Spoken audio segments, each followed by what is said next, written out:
All right, guys, I wanted to address some concerns, some issues, comments people had on the last couple videos I did on the ZR that's coming up here shortly. One of the first ones I want to address is there was some comments saying, you know, if there's no fan, it's definitely cannot be the camera for me. Like, I cannot use a camera if it doesn't have a fan. Now, I get that. If you have to have it, you know, hot sun, 90 plus degrees, 100 degrees out in Vegas or whatever, at a wedding in the hot sun with no shade, will it overheat? Well, maybe, probably, I don't know. But just because it doesn't have a fan necessarily doesn't mean it won't overheat, okay? Like the Pocket 3, you would think that this thing would overheat. That's what I'm shooting on now.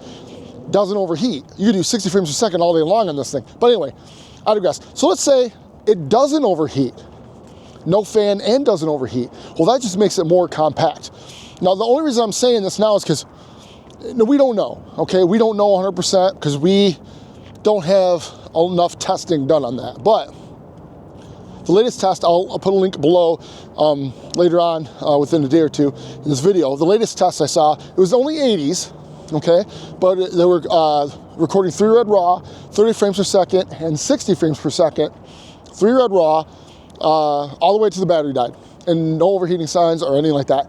And the thermal temp was only set on standard, okay? But it was only 80s, okay? We're not talking about 90s plus. So, but that was outside. So we're getting, I mean, that right there is pretty good. Because if that lasts that, if you can do that, and if you can use it for pretty much any kind of in studio and not have to worry about overheating, well, that's a big jump. Like, if you don't shoot outside much and you're mostly inside in studio work or interviews, that's huge. But we'll see. You know, I'm not going to jump the gun on it. So I don't know. I would love it if it didn't overheat. That's my goal, you know. But we'll see. And I'm going to run the tests on that.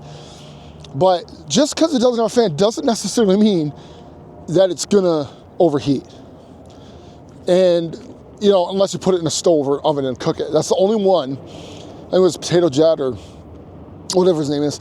Anyway, he put it in an oven, 105 degrees, and cooked it, basically, and it overheated. Okay. But who's going to do that? Anyway, we'll see on that. Another one is, another guy says, you know what? I need at least 35 to 40 megapixels. So, well, I get that, like, but that's more for photography. Guys, you don't need 35 to 40 megapixels. I mean, look at this. They're calling this thing the FX, or the ZR, the FX3 killer. It's like, whether it is, whether it isn't, I don't care. But the thing is, on one side of their mouths, they're saying, you know what? This ain't the FX3 killer. And then the other side of their mouth, they're saying, well, I need 40 megapixels, 30 megapixels. That's what I need. I'm like, okay, if that's what you need, but do you need that? Because if you say the FX3 is better than the ZR, it's only got half the megapixels. It's only got 12 megapixels, right? Like the ZVE1, right? So it's the same sensor, it's 12 megapixels. So to say on one end, like, oh, I can't, it needs to be 30 or 40, it's like, 24 is great for video. You don't need more than that for video, okay? Now, I understand, I'd like more megapixels too, why not? But I didn't go into the details with the ISO and all that, and generally it's higher on the higher pixel. But generally, 24 is more than enough. You know, especially when you do 6K video, it's all you need. So, I just wanted to address that because you got to understand, this is apples to apples here. The FX3, guys, the FX3 is $4,200 right now. $4,200. The ZR is $22. You're not even in the same league, right? That's like comparing the ZVE10-2 to like the FX2. You know, it's like twice the price, and you're kind of in a whole different league, right? So it's competing. You can almost buy 2 ZRs for the price of FX3. But I digress. If it doesn't overheat, you know, and that takes away that concern of it, there's not a whole lot more the FX3 is going to do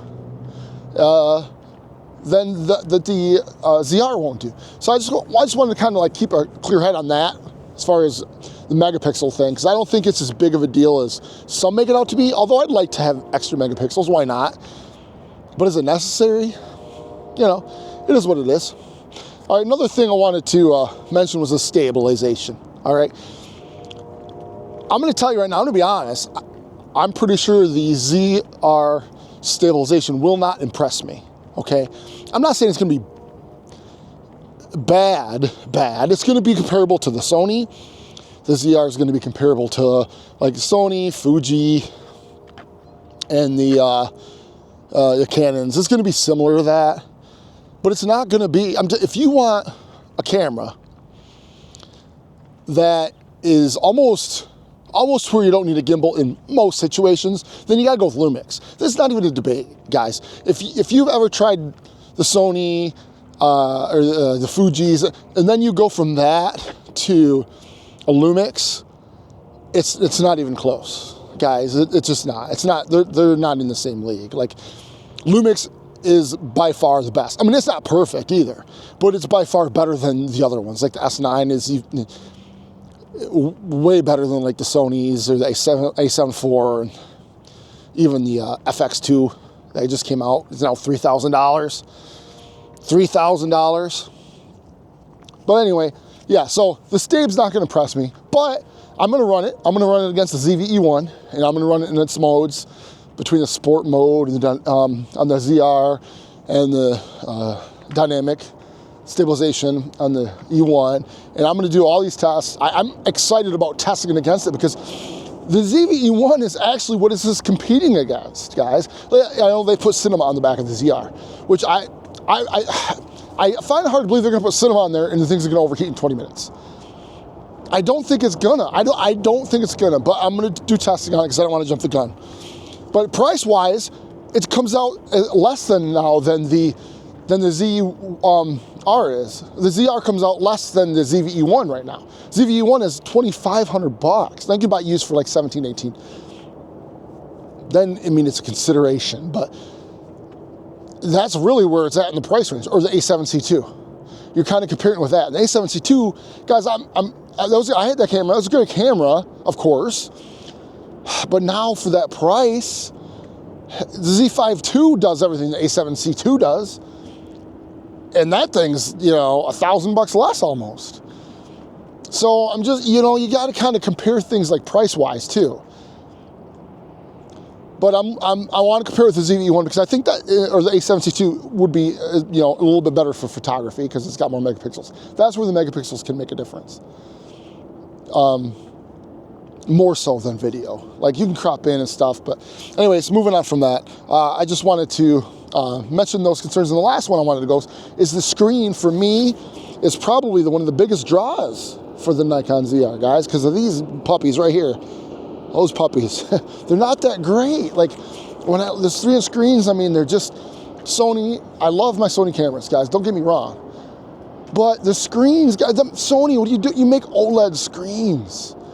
Why can't you put a good screen on the back of your cameras?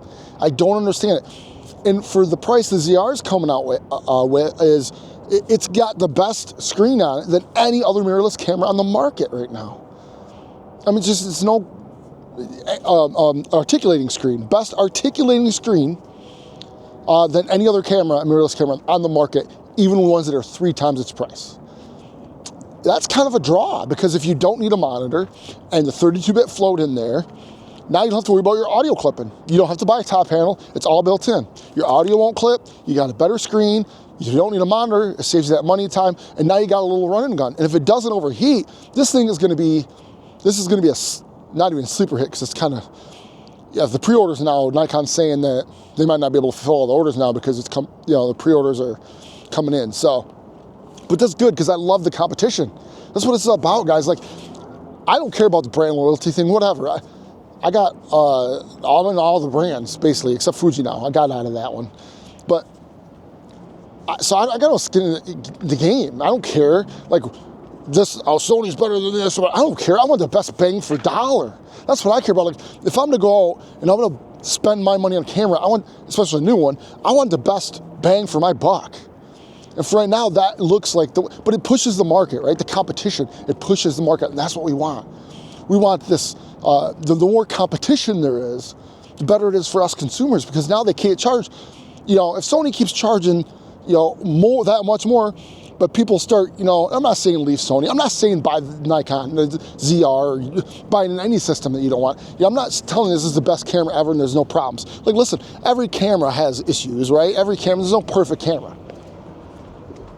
So I'm not a shill and just saying, oh, buy it, you know, leave my links below. I don't care, guys. You don't buy. I'm spending my hard-earned money on these cameras just like most of you are. Right? And I love the reviewers and what they do and the work they do, and I'm grateful for that because I love to watch that, right? But for me, I want the best bang for dollar because that's my hard-earned money, and I could care less which one you buy, right? I just want to run these tests for my own purpose because I think it's fun, it's interesting, and if I can give you that information, then you can do with what you want. You might be like, you know what, all I need is a ZV-E10 with a 16 mil 1.4 lens, used, cheap, for $800 out the door, around there, and you're good to go. That's all you need. That's great, man. The ZV-10 is still a good camera if you're going to do 24 frames per second right in the studio. Anyways, I guess just wanted to throw it out to you. I'm interested in what you think of the ZR thus far. And any questions you might have that it might be a deal breaker or an issue for you. But we'll find out. You know, we'll find out. It won't be long now, a couple more weeks. These will be in the hands of us normal folk, us peasants. And then we can give this thing a test. I'm going to run it through the ringer. I can't wait. I'm just looking forward to it, man. I want to do the overheating test and compare it with the ZV-E1. Any comparisons you want to see, let me know in the comments below, man. I'll be happy to do it. ISO, low light. It's kind of like the Z6 III as far as some of that goes, but you know, it does have a little bit tweaked sensor because it's got the red raw, and you know, that's the other thing it's got. Like, at least you have the option. It's like, oh, the red raw uses too much information. So, you know, it uses too much gigabytes, and I get that, but you don't have to use it. But you have the option to use it, or the option to try it, or the option to experiment into it, or the option to grow into it and see if that's something you want to do later. If you grow into, like, you know, bigger, you know, small documentaries or things like that. But it's kind of like an all-in-one vlogger / cinema entry into the market, where you can save so much money getting this instead of buying the top handle, the CAF80 or the C50. It's like $3,800. It's like, man, that's too much for me. That's just too much, man. But anyway, I'm going to cut this off, guys. Let me know in the comments below what you think about the ZR, and we look forward to seeing you and hearing from you and getting my hands on the camera. All right, guys, talk to you later. Bye.